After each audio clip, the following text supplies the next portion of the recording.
constraints, recommendations, identification of responsible agencies and sectors, as well as resolutions of concerns in higher educational institutions.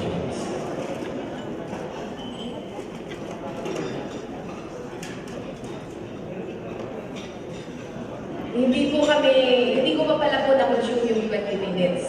Kaya meron pa akong a few minutes. I would just like to thank all the technical working groups that supported the private school pre-summit, that's November 6, and all the technical working groups that supported the SUPS pre-summit last November 13. Hindi po na-capture ng documenters yung researches that had been done for the K-12 to prepare the higher education institutions on the transition period, on the K-12 implementation, as well as after the transition period. So we would like to add, Madam Secretariat, in the recommendation for additional funding to support the researches that are being done along this line and the research of the RCTI in the characterization of the state of higher education institution in the region, to complete the rounds for focus group discussion and deepening of the analysis. Kailangan po natin ito in support of the creation of the clearinghouse among the 9 SUPs and the desire of the private schools for the Legal Foundation for Higher Education to be the vehicle for similar endeavor. So without objection from my colleagues in the plenary cluster for the higher education, we would like to add those recommendations to our resolution. Maraming salamat po.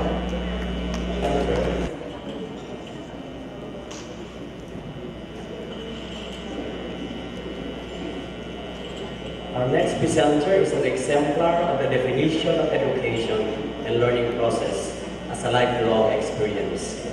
He retired as school's division superintendent of Legazpi and Albay, with the longest stay for 15 years.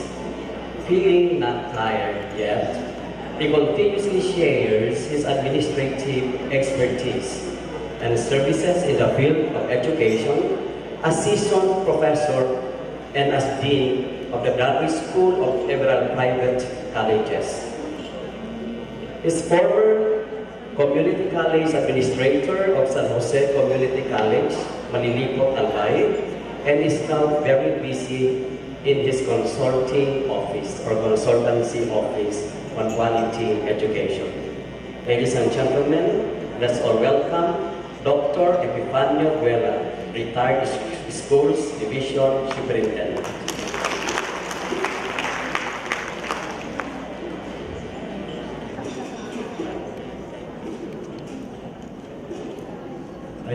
Good morning. Just look at the PowerPoint presentation. I feel more at home. I don't have notes with me. Good morning to all, especially our two very important persons here upstage, the Director and Chen, and the President of Bicol University, and to all of you. I represent not the local colleges, but I was just asked to make the presentation for them because at the time when this was being prepared, I was still with San Jose Community College. I have resigned effective second semester because I want to confine my efforts still on education, but in a different way, in consultancy. So my dear friends, this is one way of marketing by consultancy. Anyway,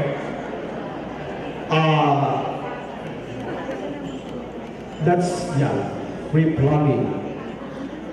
You know, when you're in business, you should take advantage of every opportunity to plug your business.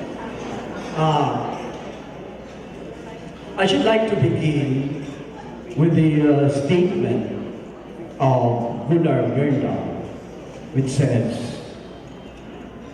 that education is both the seed and the flower development. Do you agree? It doesn't need further explanation. The local community colleges of people has an important contribution to our development. I looked into the records of Dole, and over the last 2 years, there were increases in terms of our manpower. And you know that manpower comes from the education sector, basically. And do you know that we are second to NCR in terms of the number of community colleges in the Philippines?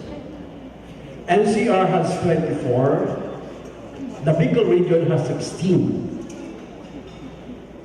in 4 provinces and 2 cities. Out of an enrollment of 144,000 higher education students, 8% is contributed by local community colleges. Remember, 8% is 8%. It is a significant element in the equation of manpower and education development. So, if there are people until this time who don't consider or those who have second thoughts about the importance of community colleges, I think it's high time for us to think about considering community colleges as a very important sector in our education, in our efforts of improving education, particularly in the higher education sector. 8%. So in our analysis of the issues, over several conferences conducted by DILG, courtesy of Director Baceda. By the way, he is the one in charge of the cluster. We were able to call out from among the many concerns of the community colleges 4 areas of concern where those problems of community colleges fall. And we made an analysis, and in the process, we were able to identify at least 4 doable things that can be disseminated in this summit, and at the same time, that can be submitted to higher authorities for proper action. I hope that the resolutions that you will see later on the board, shall be considered and shall really put together the basic concerns of local colleges. After this, we shall have an open forum where questions about local colleges management shall be entertained, and that is, I think, more important. So let's proceed with the PowerPoint presentation.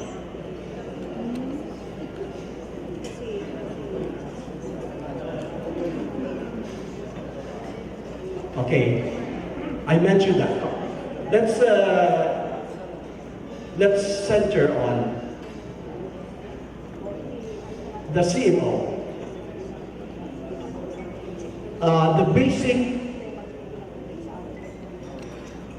considerations about the operation of local colleges are embodied in CHED Memorandum Order number 32 series of 2006, where there are 7 areas of concern. Next slide, please. Wala. I can see. Okay, 7 areas of concern. Next slide. Okay, yun na yun. Remember, I'll give you a little bit of history about community colleges. At the time when the Barangay High School was involved in the country, where there was scarcity of public high schools, a certain renowned educator in the person of the late Dr. Pedro Orata of Pangasinan thought about organizing the barangay high schools, which were self-supporting high schools throughout the country. They were funded by PTAs and the local barangays. And after some time, they had a problem about where to put the graduates of the barangay high schools. Those who would like to continue their education in the tertiary level. So the same person, the same educator, Dr. Orata, thought of community colleges as the sequel of the barangay high school.